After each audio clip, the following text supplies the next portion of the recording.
Real problem with Mercedes right now. Welcome to our channel.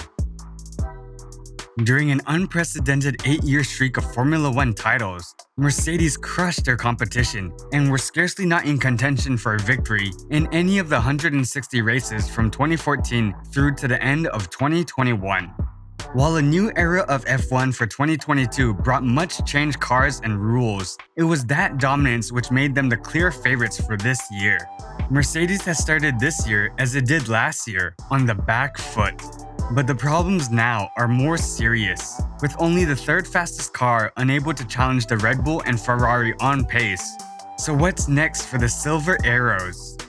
But in the two thrilling races to start the new season have had a notable, almost unthinkable, silver absentee from the front. While Mercedes and Lewis Hamilton have already endured a humiliating Q1 exit in qualifying and already admit they are a long way off rivals Ferrari and Red Bull, Mercedes are well and truly on the back foot.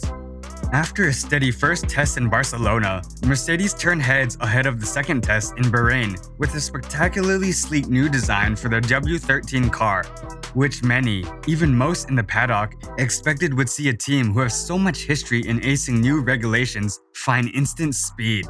But as Anthony, who is a simulator driver for the world champions, notes, "I could see on track already in Bahrain that it didn't quite look like the car that I knew in the simulator. That was already ringing a few alarm bells with me. And why's that?" Porpoising, the fascinating problem holding the team back. Mercedes have had more issues than most with the porpoising phenomenon seen this year, when the car violently bounces on its suspension at high speed. Not shown in the simulator, this caught Mercedes completely off guard, and they believe it is the source of 99% of their problems. While all teams have experienced this to some regard to the start of the new year, Red Bull and to a lesser extent Ferrari have got on top of it, and Mercedes were often a second lap off those cars at the last race in Saudi Arabia. Aim for more top speed? The W13 bounces away. Run the car lower and get more performance? This increases the issue. Mercedes therefore are having to run the car higher to mitigate the porpoising, sacrificing speed. I think the main point of it is that they just can't run the car's ride height the way they want to, says Ant. I see a lot of other teams, the Red Bull for example, can scrape along the ground, sparks flying off of it from underneath.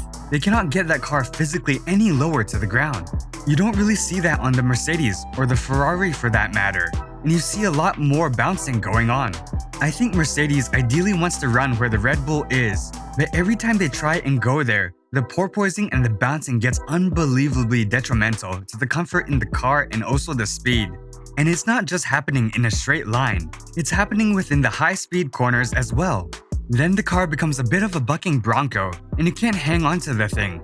While Mercedes and drivers Hamilton and George Russell have been consistent with their messaging that the car needs more downforce and power, with engines also a slight concern, they've also been consistent with their adamance that there is plenty of potential in the W13.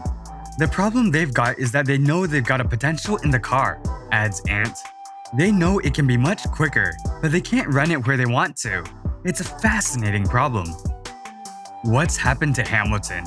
The biggest shock of the season so far has to be Hamilton falling at the first hurdle in qualifying in Jeddah, where he could only manage 16th as he exited Q1 for the first time on pure pace alone in well over a decade. Hamilton was well beaten by new teammate Russell and cut a downbeat figure after Sunday's race where he scored only a single point, while he managed a podium in Bahrain, handed to him by a double Red Bull DNF, and historic 8th title quest is already stuttering. "We stick together," Hamilton said. "We try to motivate everyone. This is the situation we are faced with. We are obviously not fighting for the championship, but we are fighting to understand the car and improve and progress throughout the year. That's all we can hope for right now." There may still be 20 races to go, but Hamilton said that he had to be realistic about Mercedes' position. Mercedes porpoising is becoming a real pain for Russell. George Russell finished a surprising 4th for Mercedes in Sunday's Emilia-Romagna Grand Prix, but said his car's porpoising problems were worse than ever and causing him a real pain. The Mercedes is struggling to maintain downforce on the straights. noticeably bouncing as aerodynamic ground effects come and go. Other Formula One teams are also suffering the phenomenon to a lesser extent. When the car and tires are in the right window, the car, except for the bouncing, feels really good to drive, said Russell. But the bouncing really takes your breath away. It's the most extreme I've ever felt. I really hope we find a solution, and I hope every team who's struggling with bouncing finds a solution, because it's not sustainable for the drivers to continue with this level, added the Briton. This is the first weekend where I've been really struggling with my back and light chest pains from the severity of the bouncing. But it's just what we have to do to get the fastest lap times out of the car. Can Mercedes recover? And when will they find a fix? Mercedes are planning phased upgrades over the next few rounds, and they are set to bring their first update which should at least give them some performance. But this may not be a quick fix. Team boss Toto Wolff said the problem was fundamental for a team who have won the last 8 constructors' titles but are now out of sorts. You see the bouncing on the main straight. I wonder how the two of them can even keep the car on the track at times, said the Austrian. Because of the bouncing, we are not able to run it where it should run. That has huge ramifications on the setup, on the tire grip, etc. So one is interlinked to the other. Why is this such a problem for Mercedes?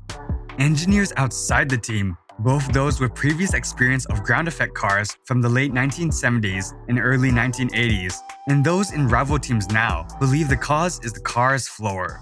Any flexibility in the floor of a car of this design can be very disruptive, and the Mercedes have a very different design philosophy from that of Ferrari and Red Bull, with vast exposed areas of floor. This is a continuation of philosophy Mercedes followed with great success in recent years, and great effort was made to take it to extremes this season. The result was a car with virtually no side pods, bodywork besides the driver.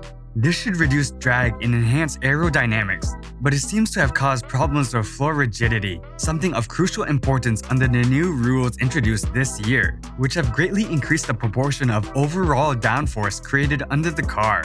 Mercedes now admit that they fear the unusual concept of the car could be the cause of the problem. Hamilton said, "It's all questions that are reasonable. I can't say whether the concept is flawed. I'm not an aerodynamicist. At some stage, we will have a better understanding of whether that is the case or not. Maybe all of a sudden, we will fix the bouncing and unlock more potential. It is difficult to write it off. Hopefully, it will come to light soon and then we can start putting our focus on the solution, because we haven't found the solution yet." Abandoning this design, though, would mean an admission that all their research before this year was flawed and raised wider, deeper questions. Looks like Mercedes is slowly giving up on the championship because of this problem. But like Hamilton said, there are more races to go. Let's hope for the best. So that was all. Before leaving, don't forget to subscribe to our channel for more videos like this.